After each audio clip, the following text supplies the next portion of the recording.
சின்னத்திரையில் பிரபலமான தொகுப்பாளிகள் இப்போது பலர் இருக்காங்க. அவர்களெல்லாம் தங்களின் பிரபலத்தை பயன்படுத்தி திரைப்படங்கள் நடிப்பது என பிஸியாக இருக்காங்க. ஆனால் 90s காலகட்டத்தில் சொல்ல முடியாத அளவிற்கு மக்களால் கொண்டாடப்பட்ட ஒரு பிரபலமான தொகுப்பாளியாக இருந்தவர் தான் பெப்சிமா அவர்கள். தெளிவான தமிழில் அழகாக பேசி மக்களை மயக்கவர். இவரது நிகழ்ச்சியில் போன் செய்து பேச வேண்டும் என அப்போது இருந்த பிரபலங்கள் பலரும் ஆசைப்பட்டாங்க என்றே சொல்லலாம். இப்போது இருக்கும் தொகுப்பாளிகள் எல்லாம் திரைப்படத்தில் நடிப்பதற்காக வாய்ப்பு தேடி அலைகிறாங்க. ஆனால் பெப்சிமாவிற்கு வீடு தேடி பல சூப்பர் ஸ்டார்களின் திரைப்படத்தில் நடிக்க வாய்ப்பு வந்துச்சு. பெப்சிமாவோ தன்னுடைய பாதை சின்னத்திரையில் தொகுப்பாளி மட்டுமே இருப்பேன்னு சொல்லிட்டு திரைப்படங்கள் நடிக்கிறதுக்கு மறுத்துட்டாங்க. தமிழை தாண்டி பாலிவுட் வரை பெப்சிமா பிரபலமானாங்க. பெப்சிமாவின் நிகழ்ச்சியை பார்த்துவிட்டு பாலிவுட் சூப்பர் ஸ்டாரான ஷாருக்கான் ஒரு திரைப்படத்தில் நடிக்கிறதுக்காக பெப்சிமா அவர்கள்ட்ட கேட்டிருக்காங்க. ஆனால் பெப்சிமா அவர்களோ அந்த திரைப்படத்தில் நடிப்பதையும் மறுத்துட்டாங்க.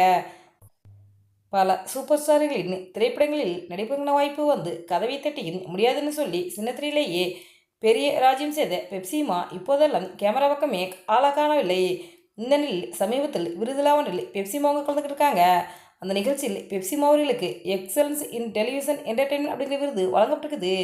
அந்த நிகழ்ச்சியில் பெப்சிமாவை பார்த்த ரசிகர்கள் பலரும் மிகவும் கூபியாக காணப்பட்ட பெப்சிமாவா இது என கொஞ்சம் ஷாக்காயிருக்காங்க.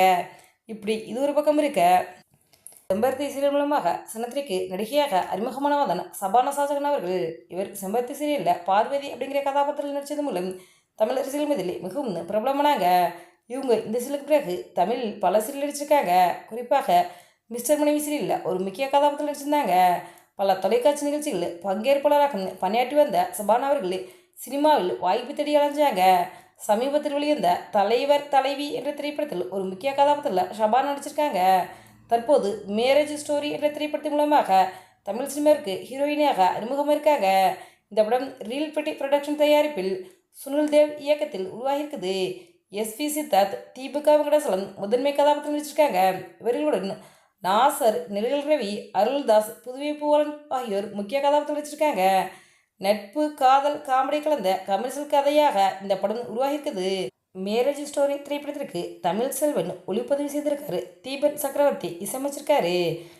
சபானா அவர்களுக்கு அடுத்தடுத்து சினிமாவில் நடிக்க வாய்ப்பு கிடைச்சி மிகப்பெரிய இடையவர்னு சொல்லிட்டு எங்கள் சிறப்பாக வாழ்த்துக்களை தெரிவித்துக் கொள்கிறோம். இந்த வீடியோ பற்றிய உங்களுடைய கருத்துக்களை எங்களுடைய கமெண்ட் பண்ணுங்க. இந்த வீடியோ பிடிச்சிருந்தா லைக் பண்ணுங்கள், ஷேர் பண்ணுங்கள், கமெண்ட் பண்ணுங்கள். மறக்காமல் ரெட் டபுள் 2 இல்லை சப்ஸ்கிரைப் பண்ணுங்கள்.